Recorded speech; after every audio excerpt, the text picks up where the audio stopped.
देखिए, आज जो हुआ है ये बहुत ही एक महत्वपूर्ण डेवलपमेंट है, सिग्निफिकेंट ब्रेक थ्रू है कि 2 महीने के बाद एट लास्ट स्पीकर ऑफिस ने उन 20 गद्दार सांसद को नोटिस दिया है और मांगा है कि आप 7 दिन के अंदर डिस्क्वालिफिकेशन पिटिशन के ऊपर आप जवाब दीजिए।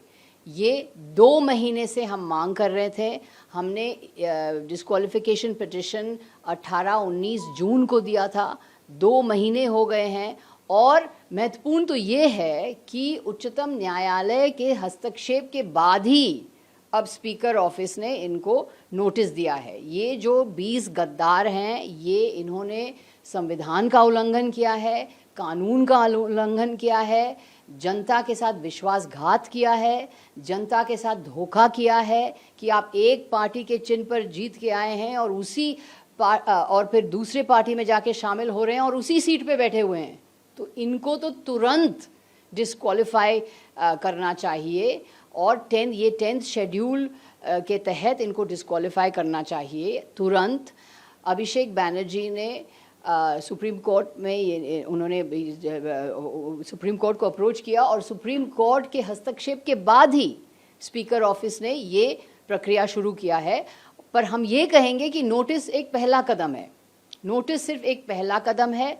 अब हमारी मांग ये है कि तुरंत ये 20 गद्दार जिन्होंने संविधान का उल्लंघन किया है, जनता के साथ विश्वासघात किया है, कानून का उल्लंघन किया है, इनको डिस्क्वालीफाई करना चाहिए। मुद्दा सिर्फ एक पार्टी का नहीं है, मुद्दा है जनादेश का मुद्दा है, संविधान की रक्षा का मुद्दा है, जो जनता के साथ जो विश्वासघात किया गया है इसका मुद्दा है।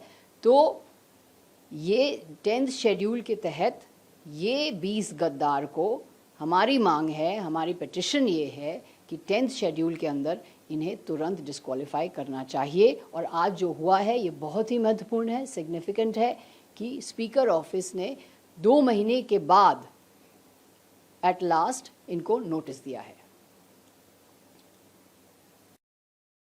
In connection with her I'll just say it.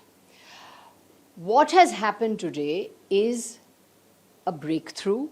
It is very significant. It is very important that after 2 months, the Speaker's office has finally acted and has finally sent a notice to the 20 traitors who, having won on a particular symbol, have now joined another party. These traitors, these 20 traitors, are in violation of the Constitution. They are in violation of the law. They have betrayed the mandate of the people. They have betrayed the voter. They have betrayed democracy. They have betrayed the Constitution.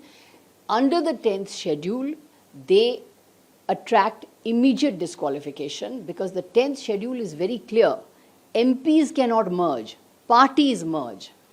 The original political party can merge. The MPs sitting in the House who have won on a particular symbol, they cannot merge with anybody else. So these 20 MPs, these 20 traitors deserve to be immediately disqualified.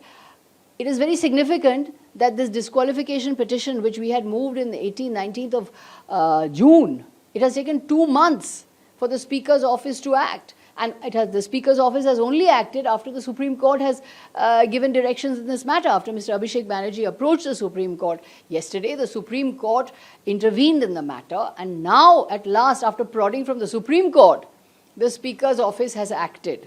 Now, you cannot delay the anti-defection law. You cannot postpone the anti-defection law.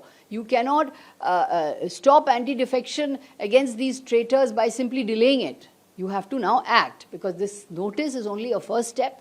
We now demand that these 20 traitors who are in violation of the Constitution, violation of the voters' mandate, violation of democracy, violation of the law, they must be disqualified under the 10th schedule.